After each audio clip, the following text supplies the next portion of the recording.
on va quand même commencer doucement puisqu'il est l'heure de démarrer. Merci à tous de votre connexion à ce deuxième cas pratique. Pour rappel, hein, les cas pratiques sont disponibles en début de semaine sur le site et sont corrigés en fin de semaine lors d'un webinaire et seront ensuite disponibles dans toutes les vidéos YouTube de Cantalis. Le premier cas pratique concernait la gestion d'un prospect. Le deuxième cas pratique concerne donc la gestion et le développement d'un client. Et notamment, on va creuser la question des portefeuilles transactionnels et des portefeuilles en poids, qui est un concept important à l'intérieur de Cantalis. Alors, avant de démarrer le cas pratique et encore une fois dans l'état d'esprit de laisser le temps aux retardataires d'arriver, je vais faire la petite présentation de Cantalis. Pour ceux qui étaient là la fois dernière, je ne vais pas faire exactement la même. Je vais quand même commencer par présenter l'équipe support qui est en bas à droite, Simon Leroux et moi-même, Julien Toussaint Duvast. Donc nous, on est là du lundi au vendredi pour répondre à vos questions. Et vraiment, n'hésitez pas à nous solliciter parce qu'on peut vous expliquer comment faire à l'intérieur du site ce que vous souhaitez faire. Et le site n'est pas toujours, enfin voilà, la navigation dans le site nécessite parfois de l'accompagnement. Il y a plein de vidéos disponibles, mais on fait aussi beaucoup de partage d'écran. On fait aussi beaucoup de partage d'écran qui permettent de solutionner des cas concrets. Je fais un petit focus sur l'équipe data parce que c'est une équipe dont on nous parle souvent. On nous pose souvent la question de comment Cantalis gère les données. Et donc, c'est l'équipe data qui gère tout ça. C'est une dizaine de personnes qui ont pour mission de garantir la bonne mise à jour de notre base de données, c'est-à-dire échanger avec les principaux partenaires ou prestataires pour bien référencer, bien remonter l'information à jour. Vous le savez, vous pouvez solliciter l'équipe data en direct s'il y a un fonds que vous souhaitez voir référencé. Ça peut arriver qu'un fonds ne soit pas référencé et si c'est le cas, vous pouvez envoyer un mail à support-data@cantalis.com. On vous répétera tout ça dans les mails de synthèse. support-data@cantalis.com. Vous indiquez la référence du fonds référencé que vous souhaitez référencer. Ensuite, l'équipe se rapproche des fournisseurs et puis demande le référencement. Et puis, lorsqu'elle a le retour des informations, ce référencement se fait en une demi-journée, donc de façon très rapide. Pour prendre quelques minutes sur l'offre de Cantalis, comme la fois dernière, je vous récapitule le fait que Cantalis a 3 grandes sections dans son offre, data, solution et consulting. Donc nous, là, on gère surtout la dimension solution avec la Cantalis Pro Plus. La Cantalis Pro Plus, c'est la licence la plus commercialisée et c'est celle qui est, je dirais, faite pour les CGP et les courtiers. Pour les prospects qui seraient parmi nous, quand vous avez accès à Cantalis Pro Plus, vous avez accès aux 2 grandes fonctionnalités de Cantalis que sont évidemment la recherche des fonds. J'ai essayé de les comptabiliser tout à l'heure en préparant l'entretien. Il y a un peu plus de 70 filtres dans notre base de données, donc vous pouvez vraiment requêter avec beaucoup de finesse pour analyser des fonds. Et puis, vous avez accès à la deuxième grande fonctionnalité, qui est la gestion de la relation client, dont on va voir ici un bout, mais pour faire très simple. Dans Cantalis, vous pouvez gérer un client, un KYC, un profil, des portefeuilles, soit des portefeuilles existants, soit des propositions commerciales. Et en amont de tout ça, vous pouvez concevoir des portefeuilles modèles qui vous permettent de créer des carcans que vous pouvez ensuite soumettre à vos clients. Voilà. Bon, on a laissé passer les quelques minutes nécessaires. On va rentrer dans la correction du cas pratique. Alors, le cas pratique de ce jour. C'était donc le cas pratique Mon Amour. J'espère que vous aurez apprécié le jeu de mots. Et donc, Mon Amour est une cliente que vous suivez et que vous suivez dans Cantalis. Je reviendrai d'ailleurs tout à l'heure sur l'intérêt de la suivre dans Cantalis. Elle a une assurance vie, dont la référence est ici, et pour laquelle vous avez fait les mouvements suivants. Et elle vous demande aussi de lui faire une proposition sur une deuxième assurance vie. Donc, la première étape, c'était de créer la fiche client. Ça, on l'a déjà fait lors du cas pratique précédent. Vous allez dans Cantalis, cliquez sur client, cliquez sur ajouter une personne physique et créer son profil. Voilà. Nom, prénom, et tout en bas, valider. La fiche client est créée. Donc, vous avez réussi brillamment le premier exercice qui était très facile. Le deuxième exercice consiste à créer le portefeuille existant. Donc ce portefeuille-là, là, le 100, 200, 300. Pour ça, en partant de la fiche client, vous cliquez ici dans Nouveau portefeuille. À partir de là, vous allez faire une création manuelle d'un portefeuille actif, puisque c'est un portefeuille qui existe, dans une enveloppe assurance vie, en transactionnel, puisqu'on a bien des dates et des valeurs. J'ai un numéro de contrat que j'indique ici. Je crois même de mémoire que j'ai une date. Et on ne spécifie pas s'il y a des frais intégrés à ce contrat. Je prends quelques minutes. Si ici je mets non, je vais donc avoir des performances qui sont indiquées hors frais de gestion du contrat. Cliquons ici sur continuer et j'arrive dans l'outil d'édition. Ici, je vais aller chercher donc les deux fonds qui sont ici et je vais pouvoir indiquer les différents mouvements dans ces fonds. Le premier, c'est donc un fonds euro. Voilà. C'est le fonds euro générique Cantalis. Je le sélectionne, enfin je l'ai saisi ici, rechercher, je le sélectionne, ajouter au portefeuille. Et le deuxième, c'est FR 001 103 44 95. Alors j'en profite pour faire d'ailleurs le même alerteur. Hein. Il ne s'agit pas pour nous de recommandations ou de cas véridiques, mais évidemment de cas virtuels faits pour s'entraîner. Cantalis c'est purement un accumulateur de données et n'est pas là pour je dirais, favoriser un fonds plutôt qu'un autre.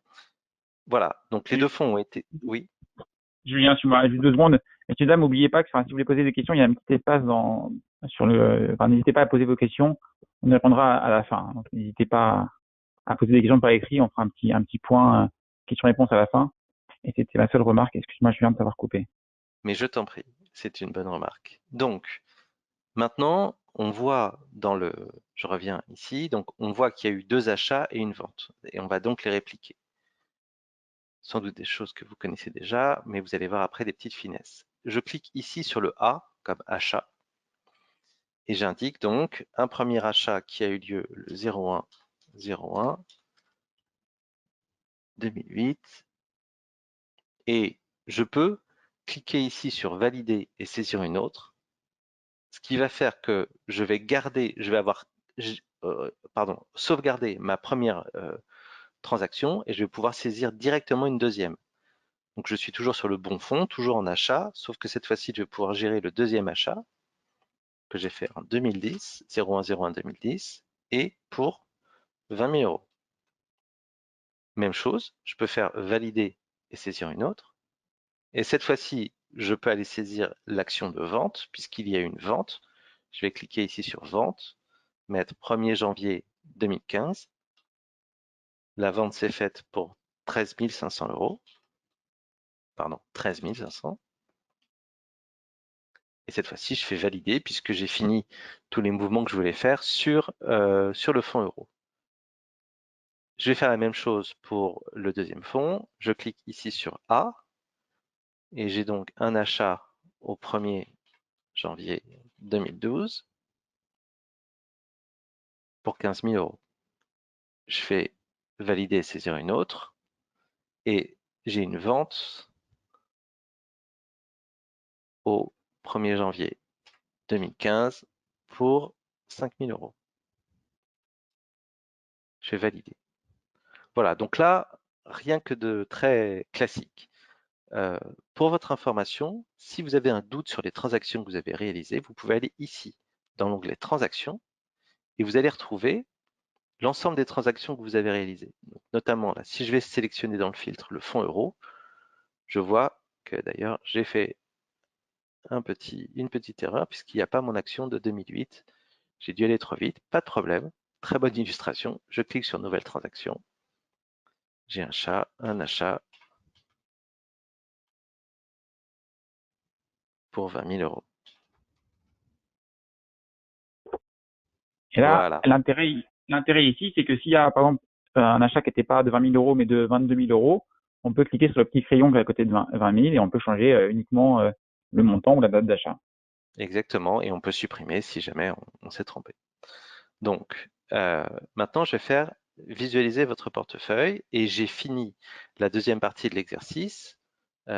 Oui, la deuxième qui consistait à créer le portefeuille existant. Donc ici, vous voyez, j'ai la performance du portefeuille et si je vais ici dans l'onglet mouvement, je retrouve la performance qui cette fois-ci va tenir compte des achats, des versements et du rachat qui a été fait ici. Et ce que moi j'aime beaucoup, ici, vous avez le récapitulatif de l'ensemble des mouvements qui ont été faits pour le portefeuille transactionnel en question. Donc là, Quantalis peut vraiment vous servir d'aide-mémoire lors de vos entretiens avec vos clients. La dernière fois, on m'a posé une très bonne question, on m'a dit, mais quel est l'intérêt de faire ça dans Quantalis alors que mon partenaire, mon prestataire, celui avec lequel j'ai fait cette assurance vie, a déjà listé tout ça dans sa base de données et dans son site internet? Je trouve que c'est une très bonne question. Et en fait, pour moi, l'intérêt, il est vraiment dans le fait que, au-delà des mouvements en eux-mêmes, il y a l'analyse. L'analyse de la performance qui est ici, mais aussi cette analyse-là, le SRRI, l'exposition aux devises, le comportement par rapport à un marché. Et ici, si vous allez dans exposition, on va avoir une information qui est peu nourrie parce qu'on n'a que 2 fonds, mais lorsque vous avez une dizaine de fonds, vous avez vraiment le détail de la composition et de l'analyse de ce portefeuille. Pour moi, le premier intérêt de saisir dans Quantalis, il est là. C'est vraiment analyser le portefeuille. Et le deuxième, c'est challenger ce portefeuille. Une fois qu'il est dans Quantalis, je peux le confronter à d'autres portefeuilles. Donc voilà, deuxième partie de l'exercice est réalisée. Nous avons créé le contrat existant. La troisième partie de l'exercice consistait à créer le portefeuille en poids. Donc, on a ici un portefeuille en poids que vous souhaitez soumettre à votre client. Pour faire cela, vous allez vous retourner dans la fiche de votre client en cliquant ici, là, sur son nom, et vous allez cliquer ici sur Nouveau portefeuille. On refait un petit peu la même chose. Désolé si je me répète. Création manuelle d'un portefeuille simulé dans une enveloppe en assurance vie, et cette fois-ci en poids. Et d'ailleurs, pour me simplifier la vie, je vais la renommer, je vais l'appeler proposition commerciale. Même chose, pas de frais, pas que je connaisse en tout cas. Et cette fois-ci, donc, il y a plusieurs informations à saisir. QUA 001 297 002. Voilà. Vous faites rechercher. Il est là, je le sélectionne, ajouter au portefeuille. Pour les autres, si vous permettez, comme je suis une feignasse, je vais faire des copier-coller. Voilà. Cocher, ajouter au portefeuille.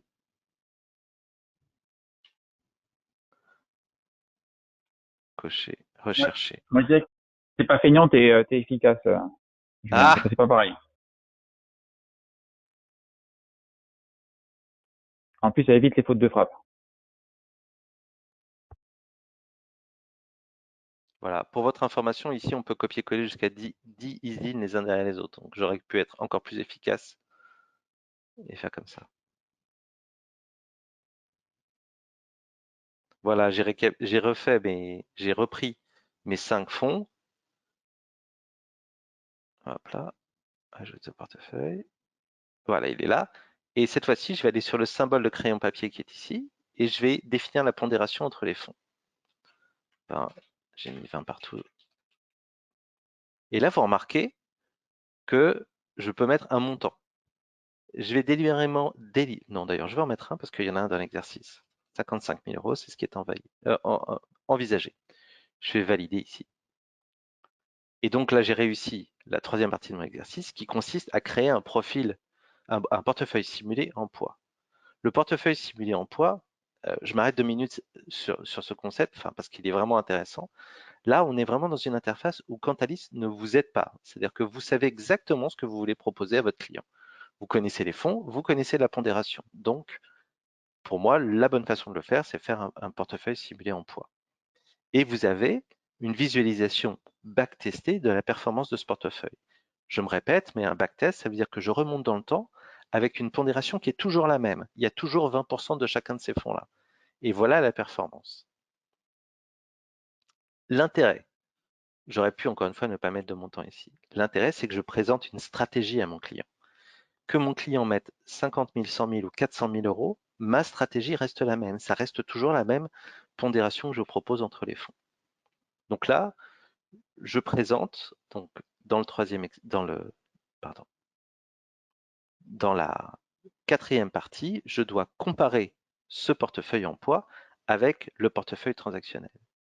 Pour comparer des portefeuilles, c'est vraiment très, très simple. Je vais tout en bas, je clique sur comparer. Et à partir de là, vous voyez, j'ai plusieurs possibilités de comparaison et notamment, je peux aller chercher un portefeuille transactionnel puisque c'est bien un portefeuille transactionnel qu'on a fait. Mon amour est ici. Je vais chercher son assurance vie, valider, et elle va apparaître et elle va montrer donc la comparaison entre le portefeuille existant et celui qui est proposé. Voilà, encore une fois, en l'espèce, elle n'a pas de sens cette comparaison. C'est plus pour montrer la fonctionnalité. Je me permets de vous faire remarquer, même si ce n'était pas dans l'exercice, que vous pouvez rajouter d'autres éléments et notamment des indices. Je vais aller chercher le CAC. Voilà. Donc, après, dans l'exercice, il fallait générer le rapport, donc générer la comparaison, et ça, c'est très simple, c'est ici, générer le rapport. J'évite de le faire pour gagner du temps, hein. Non, d'ailleurs, je vais le faire. Juste pour vous rappeler que ces rapports peuvent être personnalisés. Et donc, vous allez avoir un rapport de comparaison qui va montrer, qui va comparer donc l'assurance vie existante à la proposition commerciale et au CAC 40. Voilà. Et ici, voilà. Donc, si on traduit ça, je dirais, dans la pratique que vous avez de vos clients, on voit bien l'intérêt qu'il y a, encore une fois, dans une stratégie d'accompagnement complet, potentiellement de montrer comment cette proposition commerciale s'intègre par rapport à l'assurance vie, aux autres assurances vie déjà existantes. D'où l'intérêt de saisir un portefeuille existant dans Cantalis pour pouvoir expliquer l'accompagnement complet. Et d'ailleurs, dans les webinaires qui viendra, on vous montrera comment montrer une vision fusionnée de tout le patrimoine de votre client dans Cantalis. Je fais une toute petite parenthèse, si vous permettez encore. Ici, le portefeuille ciblé en poids, encore une fois, Cantalis ne m'a pas aidé. Par opposition à la proposition, où cette fois-ci, c'est Cantalis qui va me faire des recommandations de fonds.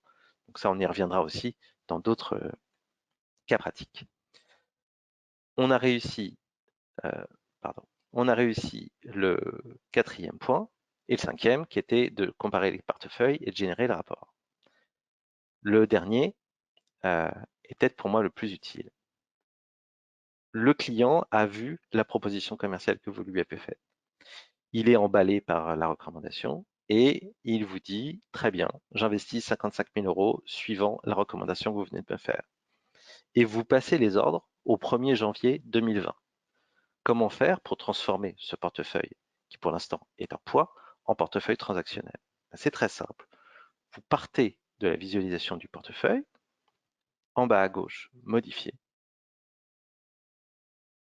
Et ici, vous voyez, il est marqué type poids. Vous cliquez sur le symbole de crayon papier et vous le passez en portefeuille transactionnel. Faites bien attention à la date, parce que parfois il y a un petit délai pour l'affichage. On a dit 1er janvier 2020, 55 000 euros. Je vais valider.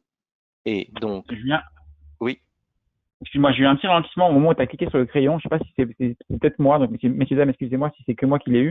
Est-ce que tu peux juste remontrer où tu as cliqué, enfin où c'est le crayon pour changer de type, s'il te plaît? Merci. bien sûr, donc c'est C'est que ici, moi, donc excusez-moi. pas grave. Ici, il y avait marqué poids à l'origine, et j'ai cliqué sur le symbole de crayon papier ici, et ça m'a permis de passer de poids à transactionnel, de mettre une date pour les transactions et une valeur pour les transactions. Et au résultat de cette action, on voit bien ici que j'ai acheté donc au 1er janvier 2020 pour 55 000 euros et qu'aujourd'hui, mon portefeuille vaut 62 285 euros.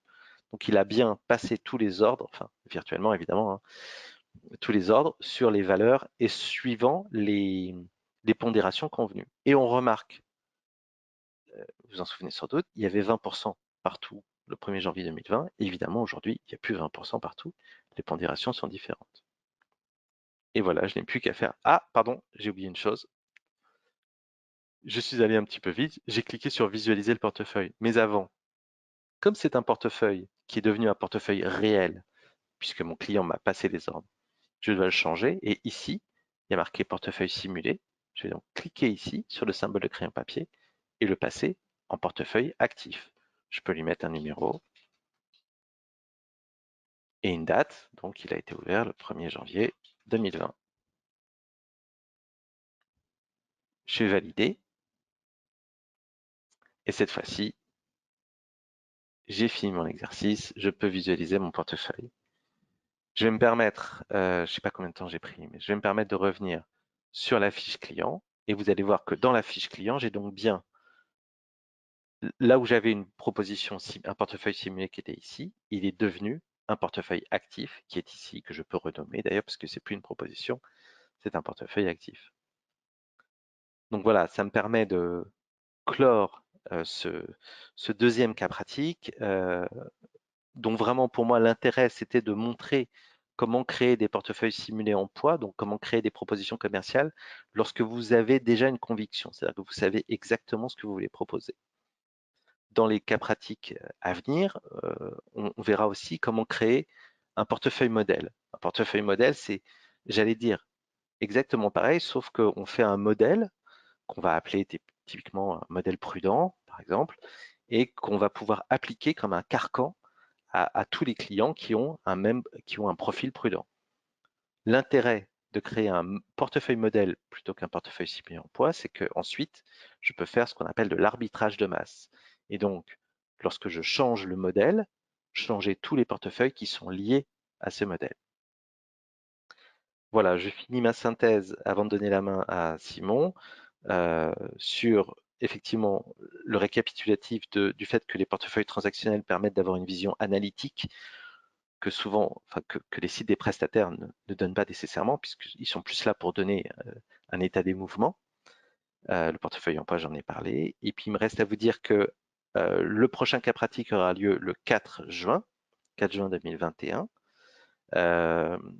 qui sera sur le fait de créer un profil client et de créer un portefeuille modèle, qui sera un peu dans la suite de ce qu'on vient de voir là. Et puis, j'aimerais aussi vous dire que lorsque nous allons finir ce webinaire, vous allez avoir un petit questionnaire qui va arriver dans votre navigateur. Je vous demande dans la mesure du possible de bien vouloir y répondre. Il n'y a que 2 questions. Et elles vont nous permettre de définir un petit peu l'avenir des webinaires qu'on va construire. Donc, on vous a proposé plusieurs thématiques. On sera ravis d'avoir votre retour. Merci encore de votre écoute et je passe la main à Simon. Merci Julien. Bah, c'était très très clair. Donc il y a une question qui porte sur quand on aura la possibilité d'intégrer les versements mensuels programmés. Alors ça c'est une question un petit peu piège pour nous. C'est vraiment quelque chose qui est dans les tuyaux. Donc ça je peux vous dire qu'on travaille dessus déjà à la conception. Par contre, quand est-ce qu'on pourra mettre ça dans Cantalis, ça je peux pas vous le dire malheureusement. On n'a pas encore de date précise. Par contre, je vous prie de croire, c'est une question d'Olivier. Olivier, que c'est c'est le cheval de bataille quasiment principal de l'équipe commerciale. Et donc, quand je dis équipe commerciale, c'est Thierry et Vincent principalement. Et nous, on est aussi là-dessus. Donc on pousse pour que ça arrive le plus vite possible. Julien, est-ce que tu peux te mettre dans un portefeuille? Après, on va faire un petit backtest de ce portefeuille, s'il te plaît. Je vais juste remontrer la possibilité que vous avez quand même de présenter dans le backtest du portefeuille des versements programmés. Alors, vu que c'est un backtest dans le passé, c'est une vision un petit peu commerciale qu'on propose dans Cantalis. Donc j'en parle. C'est pas vraiment votre question, mais je vous montre quand même. Donc vous avez un onglet là-haut, simulateur d'épargne. Cet onglet vous permet de dire à votre client, bah voyez, si vous mettez 100 euros, alors on va peut-être mettre 10 000 euros au début et après 100 euros par mois sur 3 ans, bah voilà le résultat sur l'épargne que vous auriez eu en faisant ça il y a 3 ans. Donc vous voyez, ça permet, alors il y a un petit dézoom ici, mais ça permet de dire quand même aux clients, bah voyez, vous avez gagné, vous auriez gagné, pardon, 3 221 euros et donc quasiment 24% tout en lissant le risque. Donc ça c'est vraiment une vision commerciale de la chose. Et, euh, et c'est voilà, c'est ça. Donc pas encore de mise à jour automatique des portefeuilles avec la version programmée. Ça sera, c'est prévu, mais ça pas pour tout de suite. Mais une vision quand même commerciale pour vous, pour vos clients de version programmée. Il n'y a pas d'autres questions. Euh, donc je vais pas trop parler. Euh, Bravo Ok, Julien pour cette présentation et bon, c'est merci à tous. parfait. Comme je vois que vous êtes tous encore attentifs et présents, je vous donne un tout petit tips en plus, parce que vous avez été très présents et très réactifs, merci. Je parlais tout à l'heure du fait de voir une vision groupée du portefeuille d'un client, du patrimoine d'un client. Pour ça, vous cliquez dans portefeuille, portefeuille client, et dans les portefeuilles actifs, vous pouvez aller chercher un client précis. Donc là, je vais rester sur Mon Amour. Vous voyez, donc là, j'ai les deux portefeuilles actifs existants. Je peux les sélectionner et cliquer ici sur fusionner. Et si je fais ça, ça va créer un troisième portefeuille qui sera un portefeuille simulé et qui sera la contraction, enfin l'accumulation plutôt, de ces deux portefeuilles existants. Et donc, il me donnera une vision du SRRI total. Donc, je peux l'appeler fusion 0521. Il me donnera donc une vision du SRI, pas total, mais moyen plutôt, sur l'ensemble de son patrimoine. Voilà, je rajoute ce petit bonus pour ceux qui ont été attentifs. Merci encore. Ah, attends, Simon, Julien, excuse-moi, il y a une question qui est arrivée pendant que tu expliquais la fusion. Je suis désolé de te couper, excuse-moi. je t'en prie. Qui demande par rapport au replay. Donc pour le premier cas pratique, voilà, mais là on va très bientôt vous envoyer un lien avec le replay du cas pratique. Ça sera envoyé très prochainement. Voilà, vous avez ici le résultat de la fusion avec le SRRI moyen. Et ça encore, je pense que ce sont des informations que peu de clients ont de la part de leur CGP qui n'auraient pas Quantalis. Merci à tous et je vous souhaite un excellent week-end prolongé si vous le prenez. Au revoir.